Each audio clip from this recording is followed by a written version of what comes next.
శివశంకర్ గారు చెప్పండి. ఒకవైపు ఏమో హారిక గారి మీద దాడి జరిగితే పట్టించుకోవట్ల, ఇంకోవైపు ఏమో ఈ శ్రీకాళహస్తి ఇంత దారుణంగా ఉంది పరిస్థితి. శ్రీకాళహస్తి సంఘటన చూసుకుంటే ఇది కూటమి నేతల ఆధిపత్య ధోరణి, అంటే తెలుగుదేశం పార్టీ అదేవిధంగా జనసేన ఆధిపత్య ధోరణిలో ఒక అమాయకుడైనటువంటి పవన్ కళ్యాణ్ అభిమాని, అవును, పవన్ కళ్యాణ్ అభిమాని జనసేన పార్టీ ఆ యొక్క కార్యకర్త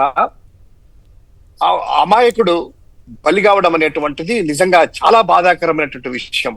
ఇప్పుడు ఎందుకు పవన్ కళ్యాణ్ అభిమాని జనసేన కార్యకర్తను స్పెసిఫిక్ గా చెప్తున్నా అంటే, ఇదే కోట వినూత్ అనేటువంటి జనసేన ఇన్ఛార్జి కాళహస్తి ఆవిడ ఈ శ్రీనివాసులు ఉరఫ్ రాయుడు 200 మందిని జనసేన క్రియాశీలక కార్యకర్తలను జనసేనలో చేర్పించాడు, అంటే కార్యకర్తలు 200 పార్టీ సభ్యత్వాలు చేర్పించాడని చెప్పి పొగుడుతూ ఈవిడే ఈ రాయుడు గురించి శ్రీనివాసుల గురించి పోస్ట్ పెట్టడం అనేటువంటిది కూడా ఇంకా లైవ్ లో ఉంది.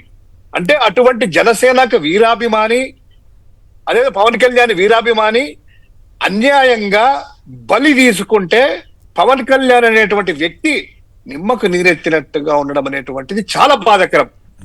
ఒక ఆయన అభిమాని ఈ విధంగా పైగా పచ్చ ఇది రాయిబట్టే అతన్ని గుర్తించడం జరిగిందంట కదా టాటూ.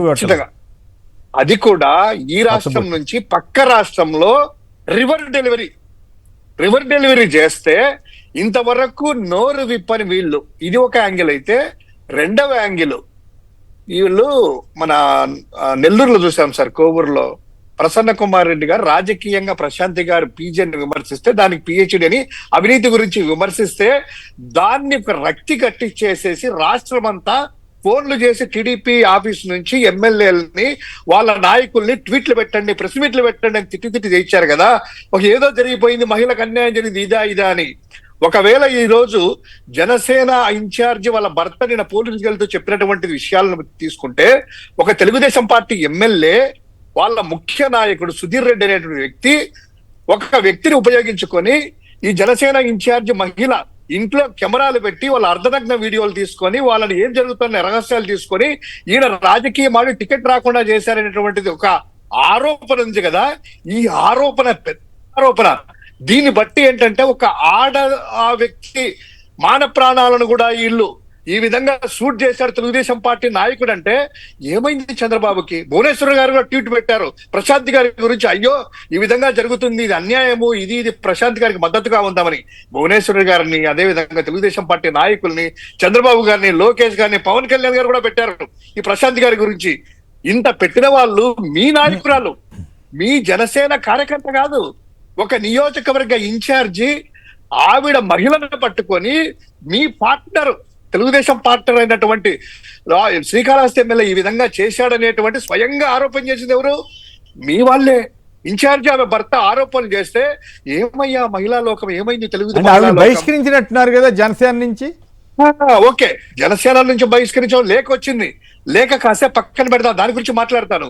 అంటే ఒక ఆడవారి యొక్క ప్రాణాలు మహిళలు ఇలా చేస్తే తెలుగుదేశం మహిళా లోకం భువనేశ్వర్ గారి నుంచి పవన్ కళ్యాణ్ గారు మాట్లాడారు కదా. ఈమె మహిళ కాదా? జనసేన అయితే మహిళ కాదా? ఈమెకు మాన ప్రాణాలు ఉండవా? ఇంత పచ్చిగా వాళ్ళే ఆరోపణలు చేస్తా ఉంటే ఎందుకు పవన్ కళ్యాణ్ గారు కానీ చంద్రబాబు కానీ లేవనెత్తలేదు? ఎందుకు ఆ సుధీర్ గారి మీద కేసు పెట్టలేదు? ఎందుకు సుధీర్ గారు మీ నాయకుడు, తెలుగుదేశం నాయకుడు ఈ విధంగా చేశాడు, టికెట్ రాకుండా చేసినప్పుడు ఎందుకు ఇలా చేయలేదు? ఇది చాలా చాలా చాలా తీవ్రంగా ఆలోచన చేయాల్సినటువంటి విషయాలు.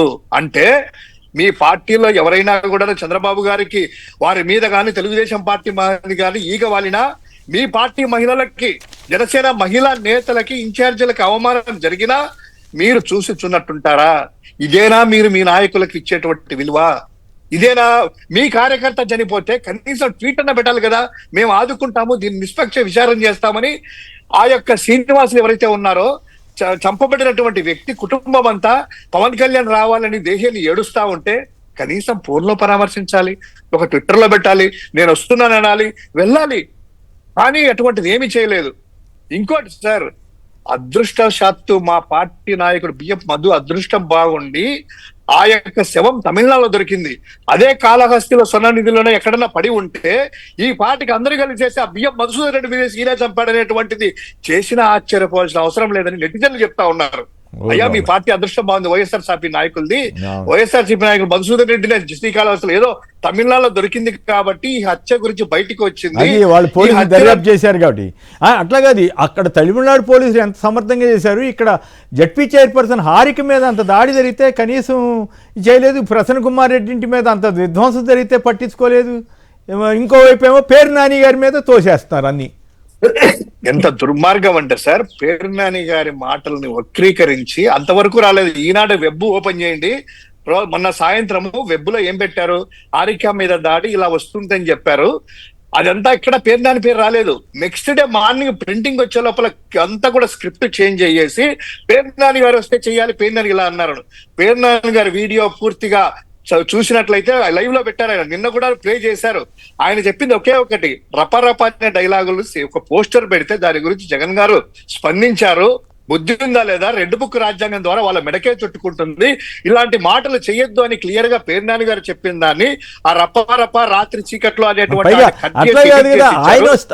ఆయన అంటే హారిక గారి మీద దాడి చేయటువంటి మహిళా జడ్పీ చైర్పర్సన్ మీద దాని మీద చంద్రబాబు గారు వీళ్ళంతా స్పందించాలి కదా, తప్పు ఇట్లాంటి చేయొద్దు ఏ పార్టీ వారైనా చెప్పాలి కదా.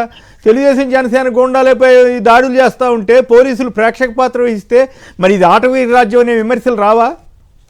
ఒక బీసీ మహిళ విద్యాధికారాలు, అదే విధంగా జిల్లా ప్రథమ పౌరురాలు, ఆమె మా పార్టీ షెడ్యూల్డ్ మీటింగ్ కు వచ్చేస్తా ఉంటే ఆమెను అడ్డుకొని భయోందనలు చేసేసి బీభత్సం చేసి ప్రభుత్వ వాహనాన్ని పగలగొట్టి చేస్తా ఉంటే పోలీసులు చుట్టుముట్టారు. కానీ ఒక్క పోలీస్ అయినా నిలువరించడానికి ప్రయత్నం చేశారా?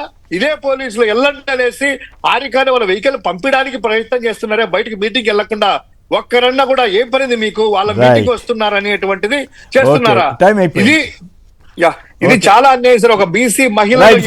మురళి గారు మీరు కూడా సంక్షిప్తంగా చెప్పండి, హారిక గారి మీద అట్లాంటి దాడి జరగటం, పోలీసులు పట్టించుకోకపోవటం, కనీసం ఎవరి మీద చర్య తీసుకోకపోవటం మీద మీకు ఏమనిపించింది? సంక్షిప్తంగా దయచేసి ఒక మాటలో చెప్పండి. ఏ మహిళ మీద జరిగినా దాన్ని తీవ్రంగా వ్యతిరేకించాల్సింది. దాన్ని ఏమాత్రం అది వైసీపీ మహిళ, టీడీపీ మహిళ, జనసేన మహిళ అనేది ఏముంది, ఇప్పుడు క్లియర్ గా తెలుస్తోంది. ఆమె మీద దాడి జరిగింది, ఆమె కారు అద్దాలు పగిలినాయి, ఆమెను చుట్టుముట్టారు. ఒకరిద్దరు కాదు కదా, వందల సంఖ్యలో జనం అక్కడ కనిపిస్తా ఉన్నారు. అది క్లియర్ గా దాడిగా కనిపిస్తా ఉంది. దానికాడ ఇంకా వేరే ఆలోచన ఏముంది? స్పష్టంగా ప్రభుత్వం దాన్ని ప్రకటన చేసి దాని మీద ఎవరు బాధ్యులు ఉన్నప్పటికీ చర్యలు తీసుకొని ఉండాల్సింది. అట్లా కాకుండా దానికి వేరే రకరకాల చర్చలు చేస్తూ ఏదేదో పేర్లు పెట్టి ఈ నాయకుడు డైరెక్షన్ ఇస్తూ, పైగా రాజకీయ పార్టీగా ప్రభుత్వం చేస్తున్న దాన్ని తప్పులు ఎత్తాల్సింది పోయి ఎల్లో మీడియా అనేది తెలుగుదేశానికి మత్తు ఇచ్చేవాళ్ళు ఎంత నీచంగా మారిపోతే ఎట్లా అండి? దుర్మార్గం అనిపిస్తా ఉంది. నిజంగా ఆంధ్రప్రదేశ్లో ఆటవిక రాజ్యం కానీ గతంలో చంద్రబాబు గారి మీద ఇంత అధ్వానపు వ్యాఖ్యలు రాలా గతంలో ప్రభుత్వాలు చేసినప్పుడు. ఇప్పుడు మరీ ఇంత అధ్వానంగా ఇట్లా అయిపోయింది, ఆటవిక రాజ్యం అనిపించుకునే దశకి తీసుకెళ్తున్నాడు మరి ఆయన ఎందుకు. రైట్. పురుషోత్తమ్